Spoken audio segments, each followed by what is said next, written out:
நேற்று முன்தினம் நீதிமன்றத்தை அணுகி எங்களுக்கு கார்த்திகை தீபத்தை விளக்கேற்றுவதற்கு அனுமதி வேண்டும் என்று கேட்டு ஒரு இடத்தை குறிப்பிட்டு கேட்டிருக்கிறார்கள். அதற்கு அந்த நீதிபதியும் தீர்ப்பை தந்திருக்கிறார். ஆனால் ஒரு நீதிபதி நாங்கள் சட்டத்தை மதிப்பவர்கள், நீதிக்கு தலைவணங்குபவர்கள். எங்களுடைய மாண்புமிகு தமிழ்நாடு முதலமைச்சரைப் போல சட்டத்தை மதிக்கக்கூடிய ஒருவர் இந்தியாவிலேயே கிடையாது. அந்த அளவுக்கு சட்டத்துக்கு மரியாதை கொடுப்பவர், சட்டத்தின் ஆட்சி தமிழ்நாட்டிலே நடக்க வேண்டும் என்று விரும்புகின்றவர். எனவே 2014 2 நீதிபதிகள் ஃபுல் பெஞ்ச், அதாவது டிவிஷன் பெஞ்ச் கொடுத்திருக்கக்கூடிய அந்த தீர்ப்பை செட்டசைட் பண்ணாமலோ அல்லது அந்த தீர்ப்பின் மீது மேல்முறையீடு இல்லாமலோ ஒரு புதிதாக ஒரு தனி நீதிபதியை வைத்து ஒரு தீர்ப்பை வாங்கி கொண்டு வந்து நாங்கள் நிறைவேற்ற வேண்டும் என்று கேட்டால் எப்படி நிறைவேற்ற அனுமதிக்க முடியும்? அப்படி அனுமதித்தால் தமிழக அரசின் மீது என்ன குற்றச்சாட்டு வரும் என்பது உங்களுக்கு தெரியும். எனவே 2014 தீர்ப்பின்படி நாங்கள் நடந்து கொண்டிருக்கிறோம். சார், இப்போ அங்கே போராட்டம் நடத்தக்கூடியவர்களை நீதிமன்றத்தில் அனுமதி பெற்று நாங்கள் தீபம் ஏற்றுவோம், தமிழக அரசு ஒத்துழைப்பு மறுக்கிறது. பாரதிய ஜனதா கட்சியை சேர்ந்தவர்கள், நீங்க சொல்ற பல்வேறு அமைப்புகளை சேர்ந்தவர்கள் போராட்டத்தில் ஈடுபடுகிறார்கள். பல்வேறு அமைப்புகளை சேர்ந்து கூட இந்த அரசு ஏற்றுக்கொள்ள மாட்டேங்குது. நாங்கள் நீதிமன்ற தீர்ப்பை, அவர்கள் 2014 நீதிமன்ற தீர்ப்பை மறந்துவிட்டு பேசுகிறார்கள். நீதிமன்ற தீர்ப்பை மதிக்காதவர்கள் அவர்கள்தான். இன்றைக்கு யார் யாரெல்லாம் அப்படி பேசுகிறார்களோ அவர்கள் மீது 2014 தீர்ப்பினுடைய அடிப்படையிலே எந்த வழக்கையும் தொடர்வதற்கு தமிழக அரசுக்கு உரிமை உண்டு. ஆனால் 2014 தீர்ப்பை படித்து பார்க்காம அப்படி ஒரு தீர்ப்பு இருக்கிறதே தெரியாமல் எல்லா விஷயத்தையும் கோர்ட்டில் நீதிமன்றத்தில் மறைச்சிட்டு புதுசாக ஒரு கதையை கட்டி விட்டுட்டு போனால் அதை மக்கள் நம்புவார்களா? தமிழ்நாட்டு மக்கள் இளிச்சவாயர்கள் அல்ல, ஏமாளிகள் அல்ல. அவர்களுக்கு வேண்டுமென்றால் அடிமை பழனிசாமி கிடைக்க முடியுமே தவிர வேறு எந்த அடிமைகளும் தமிழ்நாட்டில் கிடைக்க மாட்டான். தமிழ்நாடு என்பது இங்கே மத ஒற்றுமை, மத நல்லிணக்கம் இவற்றுக்கு எடுத்துக்காட்டான பூமி இந்தியாவிலேயே தமிழ்நாடு தான். அதை இன்றைக்கும் நாம் நிரூபித்துக் கொண்டிருக்கின்றோம். தமிழ்நாடு அரசு மேல்முறையீடு செஞ்சு அந்த மனுவை தள்ளுபடி செஞ்சிருக்காங்க. இப்படிப்பட்ட நிலையில் அடுத்த கட்டமாக என்ன முடிவு செஞ்சிருக்கீங்க? தள்ளுபடி செஞ்சால் அதுக்கு மேலே என்ன இருக்கோ அதை பற்றி சட்டத்துறை மூலமாக ஆராய்ந்து நடவடிக்கைகள் எடப்பாடி பழனிசாமி அவர்கள் கண்டனம் தெரிவிச்சிருக்காரு. குறிப்பா தமிழக அரசோட செயல்பாடு இந்த இதில் நடந்து கொண்ட விதத்தை வச்சு மதம் தொடர்பான ஒரு கருத்தை தெரிவித்து, அதாவது எடப்பாடி பழனிசாமிக்கு வேற வேலையே கிடையாது. தமிழ்நாடு அரசு மீது ஏதாவது குற்றச்சாட்டை சொல்ல வேண்டும் என்பது ஒன்றுதான் அவருடைய வேலை பணி. என்ன, இந்த சம்பவத்தையும் அவர் எடுத்துக்கொண்டு இதில் தமிழர்களுக்கு ஆதரவாக, தமிழக அரசுக்கு ஆதரவாக நிற்க வேண்டியவர் இந்துத்துவாவினுடைய கைக்கூலிகளுக்கு அடிமையாக இருந்திருக்கிறார் என்பதை இதன் மூலமாக நிரூபித்திருக்கின்றார்.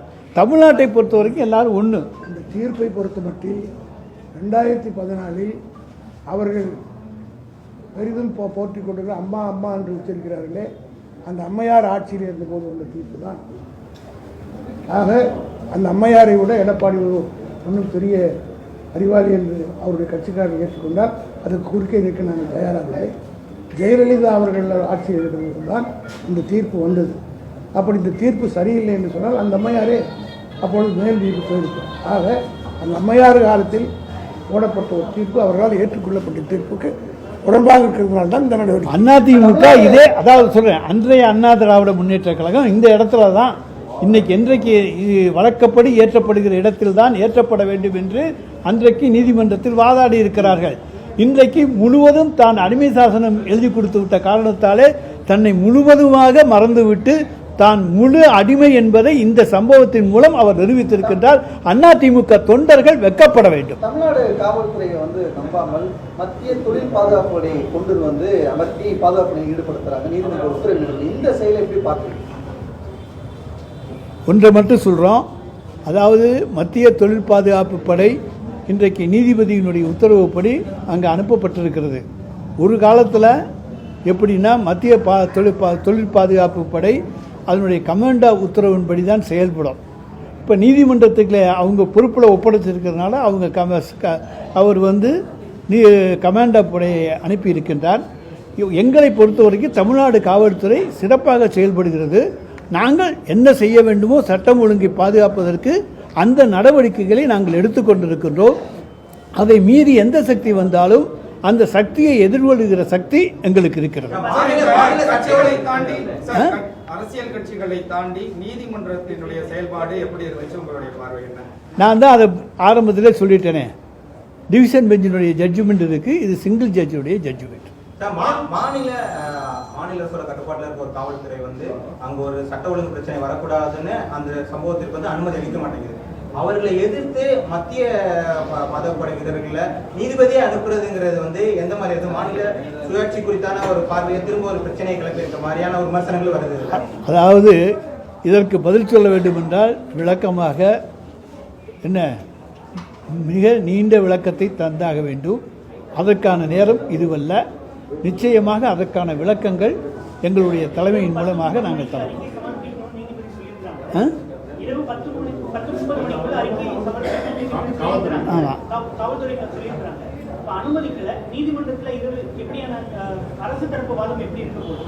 எங்களுக்கு வந்து காலையில் நீதிமன்றத்தில் நிலுவையில் 10:30 மணிக்கு தான் விசாரிக்கிறோம். அதற்குள் அதை பற்றி நாங்கள் விமர்சிப்பதோ அதை பற்றி கருத்து தெரிவிப்பதோ எந்த வகையில் ஒன்றும் தெரியல. Lettuce wait. 10:30க்கு சொல்கிறாரு. Let's wait for the outcome of the judgment to be given by the court. Okay. இந்து அமைப்புகளோட செயல்பாடையும் குறிப்பாக பாஜகவோட செயல்பாடையும் எப்படி பார்க்குறீங்க? எடப்பாடி பழனிசாமி அவர்கள் அவர்களை போன்று செயல்படுறாங்க சார். இந்து அமைப்புகளுடைய செயல்பாடுங்கிறதானுங்க பாரதிய ஜனதாவோட செயல்பாடு. அதை எப்படி வித்தியாசமாக பார்க்க முடியும்? அதான் ரெண்டும் ஒன்று தானே.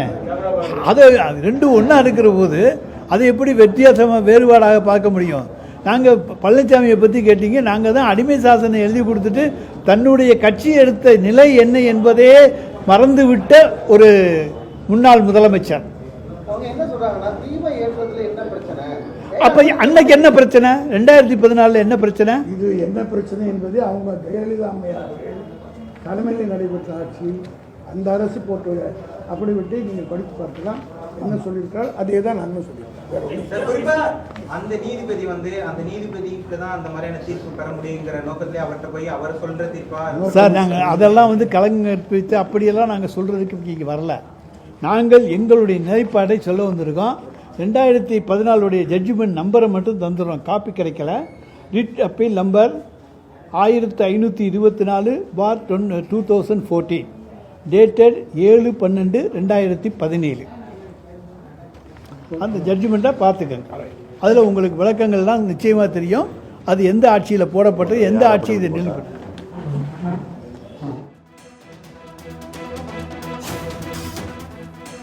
திருப்பரங்குன்றத்தில் 7 மணிக்குள்ளாக தீபம் ஏற்ற வேண்டும் என்று நீதிபதி உத்தரவிட்டிருந்தார். ஆனால் இன்னும் அங்கு தீபம் ஏற்றப்படாத சூழல் ஏற்பட்டிருக்கும் நிலையில் பாஜக தலைவர்கள் காவல்துறையால் கைது செய்யப்பட்டுள்ளனர். இந்நிலையில் தலைமை அண்ணா அறிவாலயத்தில் செய்தியாளர் சந்தித்த அமைச்சர் ரகுபதி 2014 கொடுக்கப்பட்ட தீர்ப்பின் அடிப்படையில் அரசு செயல்படுகிறது என்றும் காவல்துறையினர் சரியான முறையில் செயல்படுவார்கள், மத நல்லிணக்கத்தை காப்பாற்ற வேண்டியது எங்களுடைய கடமை என்றும் அவர் தெரிவித்தார். மேலும் எதிர்க்கட்சித் தலைவர் எடப்பாடி பழனிசாமி குறித்தும் விமர்சனங்களை முன்வைத்திருந்தார். இந்நிலையில் 2014 தீர்ப்பில் எந்த இடத்தில் தீபம் ஏற்ற வேண்டும் என தெளிவாக உள்ளது என்று அமைச்சர் ரகுபதி தெரிவித்ததை அண்மை செய்தியாக பார்த்தோம். கூடுதல் விவரங்களை செய்தியாளர் ராஜேஷ் வழங்க கேட்கலாம். ராஜேஷ், திருப்பரங்குன்றத்தில் இதுவரை தீபம் ஏற்றப்படாத நிலையில் அறிவாலயத்தில் செய்தியாளர் சந்தித்த அமைச்சர் ரகுபதி 2014 வழங்கப்பட்ட தீர்ப்பை மறைத்துள்ளனர், அந்த தீர்ப்பின் அடிப்படையில் அரசு செயல்படுகிறது என்று தெரிவித்துள்ளார். கூடுதல் விவரங்களை பதிவு செய்யலாம். ராம்குமார், அதனை தற்பொழுது இந்து முன்னணியினர் மறுத்திருக்கிறார்கள். ஆண்டாண்டு காலமாக எப்படி தீபம் ஏற்றப்பட்டதோ அதன் முறையில்தான் தீபம் ஏற்றப்பட வேண்டும். அதே நேரத்தில் நீதிமன்றத்தில் நாங்கள் முறையிட்டு அந்த உத்தரவை பெற்றிருக்கிறோம். நீதிமன்றத்தை அவமதிக்கும் செயலில் அரசு இருக்கிறது, அதனையே ஒரு அமைச்சர் சொல்லுவது என்பது எந்த வகையிலும் ஏற்புடையது அல்ல என்று அவர்களும் பதிலடி கொடுத்திருக்கிறார்கள். திருப்பரங்குன்றத்தை பொறுத்த வரைக்குமே மலை தீபத்தூணில் கார்த்திகை தீபம் ஏற்ற வலியுறுத்தி தொடர்ச்சியாக போராட்டம் நடத்தியிருந்தார்கள். இந்த திருப்பரங்குன்றத்தை மையமாக வைத்து பாஜக உள்ளிட்ட இந்து முன்னணியினர் தொடர்ச்சியாக கண்டன ஆர்ப்பாட்டத்தில் ஈடுபட்டு வருகிறார்கள். இந்த கண்டன ஆர்ப்பாட்டத்தில் ஈடுபட்ட பாஜக தலைவர் நயினார் நாகேந்திரன், எச் ராஜா உள்ளிட்டோரை போலீசார் கைது செய்திருக்கிறார்கள். அதே போல இந்த வழக்கை பொறுத்த வரைக்குமே திருப்பரங்குன்றம் மலையில் கார்த்திகை தீபத்தை இன்று மனுதாரர் ஏற்ற வேண்டும், இதற்கு மதுரை போலீஸ் கமிஷனர் லோகநாதன் பாதுகாப்பு அளிக்க வேண்டும் என ஹைகோர்ட் கிளை தனி நீதிபதி GR சுவாமிநாதன் உத்தரவிட்டிருந்தார். அதே போல அங்கு விதிக்கப்பட்டிருந்த 144 தடை உத்தரவையை நீக்கியும் அவர் உத்தரவிட்டிருந்தார். இதனை அடுத்துதான் தமிழக பாஜக தலைவர் நயினார் நாகேந்திரன் உள்ளிட்ட பாஜகவினர் மற்றும் இந்து முன்னணி அமைப்பினர் அங்கு கூடினர். அங்கு பாதுகாப்புக்காக நின்றிருந்த போலீசார் அவர்களுடன் பேச்சுவார்த்தை நடத்தினர். 144 தடை உத்தரவு நீக்கத்தை ரத்து செய்ததை எதிர்த்து மேல்முறையீடு செல்ல உள்ளதாக தெரிவித்திருந்தனர். ஆனால் கலைந்து போக அவர்கள் மறுத்தனர். நயினார் நாகேந்திரன் அங்கேயே போராட்டத்தில் ஈடுபட்டார். இதனை அடுத்து நயினார் நாகேந்திரன் உள்ளிட்டரை போலீசார் கைது செய்து வேனில் ஏற்றி அழைத்து சென்றனர். அவரை தொடர்ந்து அங்கு வந்த பாஜக மூத்த தலைவர் H. ராஜா போன்றோரையும் அவர்கள் கைது செய்திருக்கிறார்கள். குறிப்பாக இந்த நீதிமன்ற உத்தரவை அடுத்து குறிப்பாக அந்த தீபத்துணில் ஏற்ற வேண்டிய அந்த தீபம் தற்போது வரை ஏற்றப்படாதது என்பது மிகுந்த ஒரு போராட்டத்தை ஏற்படுத்தியிருக்கிறது. 144 தடை உத்தரவு ஏற்கனவே ரத்து செய்யப்பட்டிருக்க நிலையில் எந்த விதமான அசம்பாவிதமும் ஏற்படாத வகையில் அதற்கான நடவடிக்கைகளை எடுக்க வேண்டும் என்பதுதான் அனைவருடைய எதிர்பார்ப்பாக இருக்கிறது. அதே நேரத்தில் காவல்துறையினர் சில உத்தரவுகளை அவர்களுக்கு பிறப்பித்திருக்கிறார்கள். ஆனால் அந்த உத்தரவை இவர்கள் பின்பற்றாததன் காரணமாகத்தான் தற்பொழுது இந்த மாதிரியான ஒரு செயல்பாடுகள் அங்கு நடைபெறுகிறது. ஒரு போராட்டமாக இருக்கட்டும், அதே போல அங்கு தள்ளுமுள்ளாக இருக்கட்டும், எல்லாமே நடைபெற்று வருகிறது. அங்கிருந்து கலைந்து செல்லும்படி தொடர்ச்சியாக மதுரை கமிஷனர் அவர் தொடர்ச்சியாக சொல்லி வந்த நிலையில் சட்ட ஒழுங்கு சூழலை சுட்டிக்காட்டி பாஜக மாநில தலைவர் நயினார் நாகேந்திரன், பாஜக முன்னாள் தலைவர் H. ராஜா மற்றும் இந்து அமைப்பினரை காவல்துறையினர் கைது செய்து பேருந்துகளில் ஏற்றினர். இதனால் அந்த பகுதியில் ஒரு பரபரப்பான சூழல் என்பது உருவாகி இருக்கிறது. இதற்கான நம்ம பின்னணி என்னவென்று பார்க்கும் பொழுது, திருப்பரங்குன்றம் மலையில் இருக்கக்கூடிய அந்த உச்சி பிள்ளையார் கோயில் மண்டபத்திற்கு பதிலாக மலை உச்சியில் அமைந்துள்ள தீபத்தூணில் கார்த்திகை தீபத்தை ஏற்ற வேண்டும் என்று மனு கொடுக்கப்பட்டிருந்தது. ராம ரவிக்குமார் என்பவர் தொடர்ந்த வழக்கில் மலை உச்சியில் உள்ள பழமையான தீபத்தூணில் ஏற்ற சென்னை உயர்நீதிமன்ற மதுரை கிளை அமர்வு நீதிபதி GR சுவாமிநாதன் கடந்த திங்கட்கிழமை அன்று உத்தரவிட்டார். இதற்கு எதிராக கோயில் நிர்வாகம் சார்பில் செவ்வாய்க்கிழமை மேல்முறையீட்டு மனு தாக்கல் செய்யப்பட்டது. இருப்பினும் இந்த மனு புதன்கிழமை விசாரணைக்கு வரவில்லை. இதன் காரணமாக தனி நீதிபதி GR சுவாமிநாதன் பிறப்பித்த உத்தரவுப்படி திருப்பரங்குன்றம் மலை உச்சியில் உள்ள தீபத்தூணில் புதன்கிழமை மாலை மகா தீபம் ஏற்றப்படும் என எதிர்பார்க்கப்பட்டது. இதனிடையே நேற்று மாலை 4 மணி அளவில் மலை உச்சிக்கு கொண்டு செல்லப்பட்ட தீபம் ஏற்றும் பொருட்கள் அனைத்தும் கீழே இறக்கப்பட்டன. மாலை 6:30 மணி அளவில் மலை மீதுள்ள உச்சிப்பிள்ளையார் கோயில் மண்டபத்தில் மட்டும் கோயில் நிர்வாகம் சார்பில் மகா தீபம் ஏற்றப்பட்டது. இதையடுத்து இந்து அமைப்பினர் மலைப்பாதை அருகே திரண்டு போலீசார் அமைத்திருந்த தடுப்புகளை கீழே தள்ளிவிட்டு மலை மீது ஏற முயன்றனர். அப்போது அவர்களுக்கும் போலீசாருக்கும் இடையே அந்த தள்ளுமுள்ளி ஏற்பட்ட அந்த காட்சிகளை எல்லாம் நேற்று தினத்தில் பார்த்தோம். 2 காவலர்களுக்கு படுகாயம் அடைந்தார்கள். பொதுமக்களுடைய அந்த பாதுகாப்பை கருதி பொது அமைதியை கருத்தில் கொண்டு நேற்று தினத்தில் திருப்பரங்குன்றத்தில் 144 தடை உத்தரவு என்பது அமல்படுத்துவதாக மாவட்ட ஆட்சியர் பிரவீன்குமார் தெரிவித்தார். இதனைத் தொடர்ந்து தனி நீதிபதி GR சுவாமிநாதன் உத்தரவு ரத்து செய்ய கோரி அரசு தரப்பில் மனு தாக்கல் செய்யப்பட்டது. இந்த நிலையில் மனுவை விசாரித்த நீதிபதிகள் ஜெயச்சந்திரன் மற்றும் ராமகிருஷ்ணன் தனி நீதிபதியின் உத்தரவில் தவறு இருப்பதாக தெரியவில்லை என்றும் அரசு ஏதோ ஒரு நோக்கத்துடன் வழக்கு தொடர்ந்திருப்பதாகவும் கூறி மனுவை தள்ளுபடி செய்து உத்தரவிட்டனர். அதைத் தொடர்ந்து மதுரை காவல் ஆணையர் போதிய பாதுகாப்பு வழங்கியிருந்தால் தேவையற்ற பிரச்சனை வந்திருக்காது, இது பெரிய பிரச்சனையாக மாறியிருக்காது. காவல் ஆணையர் நீதிமன்றத்தை விட தன்னை உயர்வாக எண்ணியுள்ளார். மனுதாரர் தீபம் ஏற்ற சென்றபோது காவல் ஆணையர் தடுத்துள்ளார். 144 தடை உத்தரவு உடனடியாக ரத்து செய்யப்பட்டு மலை உச்சியில் உள்ள தீபத்தூணில் இன்றே தீபம் ஏற்ற வேண்டும் என்று மதுரை காவல் ஆணையர் இதற்கு முழு பாதுகாப்பு வழங்க வேண்டும். தீபம் ஏற்றப்பட்டதும் அது தொடர்பாக நாளை அறிக்கை தாக்கல் செய்ய வேண்டும் என்று ஏற்கனவே உத்தரவில் பிறப்பித்திருந்தார்கள். இந்த நிலையில்தான் இந்த மாதிரியான ஒரு சம்பவம் என்பது அங்கு திருப்பரங்குன்றத்தில் நடந்திருக்கிறது. குறிப்பாக தொடர்ச்சியாக பாஜகவினர் அங்கு போராட்டத்தில் ஈடுபட்டிருக்கிறார்கள். இந்து முன்னணியினர் போராட்டத்தில் ஈடுபட்டிருக்கிறார்கள். அவர்களை போலீசார் கைது செய்யக்கூடிய அந்த காட்சிகளை நம்மால் பார்க்க முடிகிறது. ராம்குமார். ராஜேஷ், தகவலுக்கு